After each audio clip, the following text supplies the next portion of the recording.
ட்ரம்ப பொறுத்தவரை யுத்த நிறுத்தம் அப்படின்னு அறிவிச்சாரு. சார் டேட்ட போடல அப்படின்னு கேட்கும்போது அவருக்கு அவர் பதிலே சொல்லல. அதுக்கு பதில் இந்த யுத்த நிறுத்தத்த எக்ஸ்டெண்ட் பண்ணியிருக்கிறதுக்கு ஒரே காரணம் பாகிஸ்தான் கேட்டனால அப்படின்ட்டாரு. சத்தியமா சொல்லுங்க. அவன் இதா கேட்டான். அவன் டாலர்ல கொஞ்சம் அனுப்பிச்சு விடுங்க எஜமா அப்படின்ருப்பான். இவர் அப்படியே மாத்தி சொல்ட்டாரு. சரி பரவால்ல பெரிய மனுஷன் அப்படின்னு நம்மலாம் விட்டுட்டோம். ஆனா அவங்க ஊர்க்காரங்க விடல. "யோவ்! நீ பொய் சொல்ற போயா" அப்படின்னு வச்சு செய்ய ஆரம்பிச்சுட்டாய்ங்க. பொசுக்குன்னு வெள்ளை மாளிகை களத்துல இறங்கி ட்ரம்ப்ல அப்படி ஏணிய தூக்கி வச்சுக்கிட்டு, எது பெரிய மனுஷன ஏணியில "ஏறுங்க பாஸ் நான் பிடிச்சுக்கிறேன்" அப்படின்ட்டாய்ங்க. கொஞ்ச நேரத்துல ஈரான் வந்து எட்டி உதைச்சுட்டாய்ங்க ஏணிய. அண்ணன் கீழ விழுந்தாரா என்னன்னு எனக்கு தெரியல. இந்தியால இருந்து பார்த்தா வெள்ளை மாளிகையில நடக்கிறதெல்லாம் தெரியாது. அதனால அவங்களா சொல்றப்ப நம்ம பார்த்துக்குவோம். ஆனா விவகாரம் என்னங்கிறத மட்டும் நம்ம விரிவா பார்ப்போம். ட்ரம்ப பொறுத்தவரையும் பெரிய அளவு பாகிஸ்தான் கேட்டா நான் தள்ளி வச்சேன் அப்படின்னாலும் உள்ளூர்ல ஒத்துக்கல. அதனால வெள்ளை மாளிகை களத்துல இறங்கி பெரிய அளவுல நம்ம அதிபர் ட்ரம்ப் ராஜதந்திரத்த கொட்டியிருக்காரு. அதெல்லாம் பாராட்டணும் தெரியுமா? ராணுவ ரகசியத்த சொல்லக்கூடாதுன்னு நாங்களும் பார்த்துக்கிட்டே இருந்தா, "ரொம்ப பேசுறீங்களா நீங்க?" அப்படின்னு சொல்லி இப்ப நான் சொல்லப் போறேன்ட்டாய்ங்க. என்னடா அப்படின்னு கேட்டா, கார்க் ஐலாந்து தான் ஈரானோட இதயம். ஆமா இது தெரிஞ்ச விஷயம் தான். நட்டாசா தாங்கும்போது அதுதான் இதயம்னீங்கடா. அடுத்து கமேனிய போட்டு தள்ளும்போது அவர் தான் இதயம்னீங்கடா. இப்ப 3வது இதயமாடா? சரி பரவால்ல சொல்லுங்கடா அப்படின்னு நம்மளும் கேட்டோம். பதிலுக்கு அவர்கள் சொல்றது என்ன அப்டின்னா, கார்க் ஐலாண்ட்ல உள்ள ஸ்டோரேஜ் பூரா இன்னும் 1 நாள் இல்ல 2 நாள்ல ஃபுல் ஆயிரும். ஏன் அப்டின்னா இவர்களோட ஸ்ட்ரெய்ட் ஆஃப் ஹார்மோஸ் இவர்கள் தடை பண்ணி வச்சிருக்கிறத பிளாக்கேட் பண்ணி வச்சிருக்கிறதுனால, பெரிய அளவு ஈரானால இங்க உள்ள கச்சா ஸ்டோரேஜ்ல உள்ள கச்சா எண்ணெய வெளியில மார்க்கெட்டுக்கு கொண்டு போ முடியாது. ஆனா, அவர்களோட ஃப்ரெஷ்ஷான ஸ்டோரேஜுக்கு இன்புட், அவுட்புட் எடுத்தது வந்துகிட்டு இருக்கு.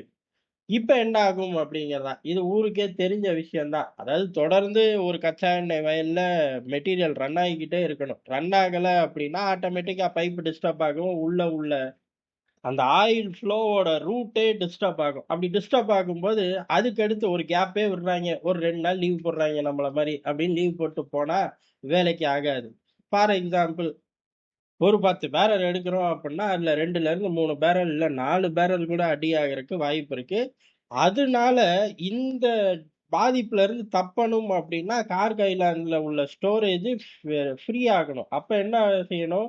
முதல்ல வெளியேத்தணும். அப்படி வெளியேத்தணும் அப்படின்னா, அமெரிக்கா கிட்ட ஒத்துழைச்சு வரணும். ஏறக்குறைய ஒரு 4 நாள் அவர்கள் கணக்குப்படி ஒரு 26, 27க்குள்ள ஜோலி முடிஞ்சிரும். எது? ஈரானோட ஜோலி முடிஞ்சிரும். இந்த நம்ம மேற்படி பார்த்த விவகாரங்கள்லாம் நடக்க ஆரம்பிச்சுரும். அப்படி நடக்கக் கூடாதுன்னா, இந்த 26, 27க்குள்ள அவன் வழிக்கு வருவான்.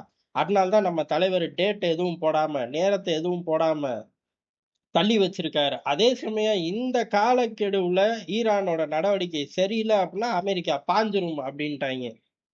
என்னடா உங்க தலைவனுக்கு மேல அடிச்சு விடுறீங்களேடா அப்படிங்கிற மாரி இருந்துச்சு. ஏன்னா இவ்வளவு பெரிய மேட்டர்னா ட்ரம்ப் அவரே சொல்லிட்டு போயிருப்பாரே அப்படின்னா, அப்ப எங்களுக்கு சிந்திக்க முடியல. இப்பதான் நாங்க சிந்திச்சு பேட்டிங் பண்ண ஆரம்பிச்சிருக்கோம்ல, கை தட்டுங்கங்கிறாய்ங்க. எல்லாம் ஈவினிங் ஐபிஎல்ல தட்டிக்குவாய்ங்க. உங்க மூஞ்சிக்குலாம் தட்ட முடியாதுன்ட்டாய்ங்க. ஆனா இவ்வளவு தூரம் அமெரிக்கா பெரிய அளவு படத்த ஓட்டிக்கிட்டு இருக்கும்போது, சத்தமே இல்லாம ஈரானோட 4 கப்பல்கள் வெளியேறி போது. எது அமெரிக்காவோட எதிர் திசையில இருக்கிற கப்பலுக்கு டாட்டா காட்டிட்டு போய்க்கிட்டே இருக்காய்ங்க. 4 கச்சா எண்ணெய் கப்பல்கள் வெளியேறி போயிருச்சு. எந்த நாட்டு கொடி, எந்த நாட்டு கப்பல் எதையுமே தகவல் வரல. ஆனா 4 போயிருச்சு அப்படின்னு உலக நாடுகள் எல்லாருமே கன்ஃபார்ம் பண்ணிட்டாய்ங்க. ஈரான் 4 போனது மட்டும் கிடையாதுடா. எங்களோட ஃபுட்டு, மெடிசின் சப்ளை பூரா பலமா இருக்கு. பெரிய அளவு தடைகள் போட்டு ஈரானோட ஃபுட் சப்ளைய முற்றிலும் ஒழிக்கிறேன். மெடிசின் சப்ளைய முற்றிலும் ஒழிக்கிறேன். ஆயில் அவுட்புட் போகாதுன்னீங்க. ஆயில் அவுட்புட்ட அனுப்பிச்சுட்டோம். அதே சமயம் ஃபுட்டு, மெடிகேஷன்லாம் பொறுத்தவரையும் உள்ளுக்குள்ள இன்புட் வராதுன்னீங்க. அதையும் நாங்க இப்ப கொண்டு வந்துட்டோம் பாரு. ஸ்டேபிளா இருக்கு எங்க மார்க்கெட் அப்படின்னு சொல்லி ஈரான் அறிவிக்குது. என்னடா வெள்ளை மாளிகை சொன்னதுக்கு அப்படியே நேர்மாறா வந்திருக்கு அப்படின்னு சொல்லி யாரும் பரபரப்பாகல. சிம்பிளா வெள்ளை மாளிகை பொய் சொல்லிருச்சு போங்க அப்படின்ட்டாய்ங்க. இப்பேற்பட்ட அசிங்கத்த ட்ரம்ப் எதிர்பார்க்கவே இல்ல. ஈரான் யுத்தத்த ட்ரம்ப் ஏன் ஆரம்பிச்சாரு அப்படின்னு அவருக்கு மட்டும் தான் தெரியும். ஆனா ஆரம்பிச்ச நேரம், காலங்கட்டம் ஒண்ணும் சரியில்லையாட்டுக்கு.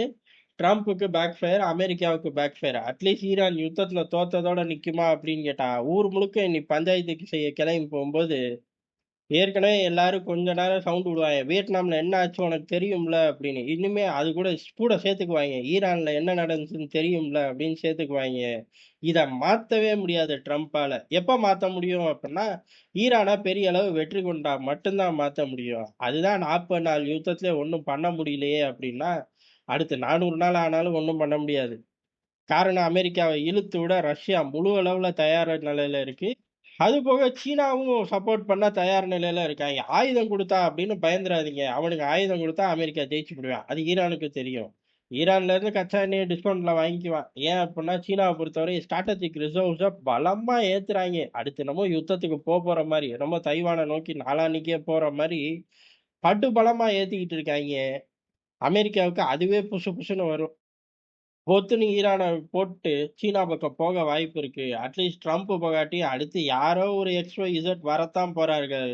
அவர்கள் மனசுல சீன எதிர்ப்பு அப்படின்னு இருக்க தான் போது. அத அப்புறம் பார்த்துக்கலாம். ஆனா ஈரான் விவகாரத்துல ட்ரம்ப் இப்ப எத தின்னா பித்தம் தெளியும் அப்படின்னு துடிச்சுக்கிட்டு இருக்காரு. யாருக்காச்சும் தெரிஞ்சா கூட அவருக்கு சொல்லுங்க.